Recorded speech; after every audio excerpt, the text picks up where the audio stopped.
हुआ है। देखिए, public research and advisory services ने एक सर्वे किया। PRAS के सर्वे में जनता ने सरकार पर भरोसा जताया है और कहा है, तो देखिए कहा यह गया है कि सरकार काम कर रही है और असर जो है वो उसका देखने को मिल रहा है। सीएम बजरलाल शर्मा के नेतृत्व में जनहित और विकास कार्य हो रहे हैं।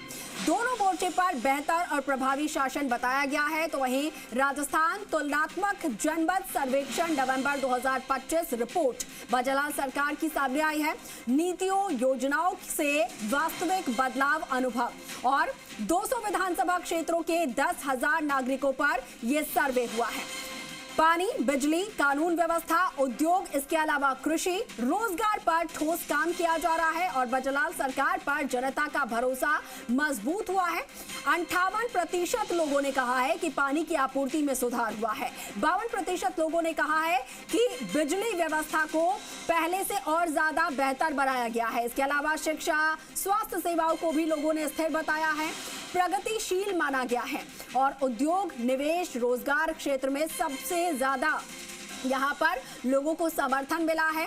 इसके अलावा आपको बता दें 64% नागरिकों ने कहा है कि औद्योगिक माहौल में उल्लेखनीय सुधार हुआ है और 63% किसानों ने माना है कि योजनाओं से आय और सुविधाएं बढ़ी हैं। कहा है कि सुरक्षित राजस्थान का लक्ष्य अब हकीकत में बदल रहा है। युवा नीति और रोजगार कार्यक्रमों पर भी 56% पॉजिटिव राय आई है सामने। बजरलाल सरकार पर जनता का भरोसा इस कदर मजबूत हुआ है और ये हम नहीं बल्कि सर्वे कह रहा है, सर्वे का आंकड़ा कह रहा है। 49% नागरिकों ने माना है सरकार की कार्यशैली ईमानदार है, जवाबदेह, भ्रष्टाचार नियंत्रण में, शासन की पारदर्शिता पर ईमानदार, जवाबदेह, खेल, सामाजिक सुरक्षा, कल्याण योजनाओं में भी संतुलित कार्य हुआ है। 48% नागरिकों ने भजनलाल सरकार को बेहतर बताया। 21% नागरिकों ने भजनलाल सरकार को सामान्य बताया है। तो वहीं केवल 31% ने मौजूदा सरकार को सर्वे में कमजोर माना है। लेकिन ज्यादातर जो आंकड़ा आप देख रहे हैं, सरकार की कार्यशैली पर लोग भरोसा जताते हुए नजर आ रहे हैं और ये सर्वे का आंकड़ा कह रहा है जो हम आपको इस वक्त कशिश अपने दर्शकों को हम बता रहे हैं। बिल्कुल बिल्कुल, और यही सवाल मैं प्रदीप चतुर्वेदी जी आपसे लेना चाहूंगी। देखिए, जनता का भरोसा तो काफी ज्यादा बजरलाल सरकार पर देखने को मिल रहा है।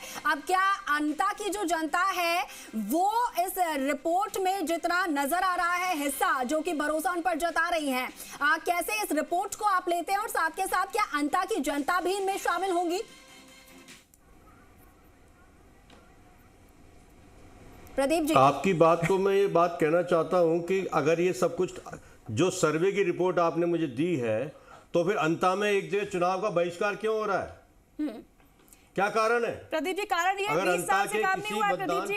केंद्र पर अगर चुनाव का बहिष्कार हो रहा है तो इसका क्या कारण है? वो बहिष्कार तो आपकी रिपोर्ट से मेल नहीं खा रहा है और उपचुनाव है अंता में और वहां पर बहिष्कार हो रहा है। तो एक बात बताइए प्रदीप जी, वहां तो भाया ही भाया चलता है। आपका रिपोर्ट वहां तो भाया ही भाया चलता है, भाया ही भाया चलता रहा है कितने सालों से। फिर आपकी ये रिपोर्ट चुनाव के दिन जारी करना और ऐसे समय में हमको ये दिखाना, ये क्या उचित है? आप क्यों प्रभावित करने का प्रयास कर रही हैं मतदाताओं को? नहीं प्रदीप जी, हम नहीं, जो आंकड़ा बोला है पब्लिक रिसर्च एंड एडवाइजरी का, ये चुनाव, अगर चुनाव का कोई सर्वे आपने कराया है तो चुनाव के 4 दिन पहले कहते हैं। आप चुनाव के दिन ये प्रयास कर रही है प्रभावित करने का। अंता की बात कर लेते हैं।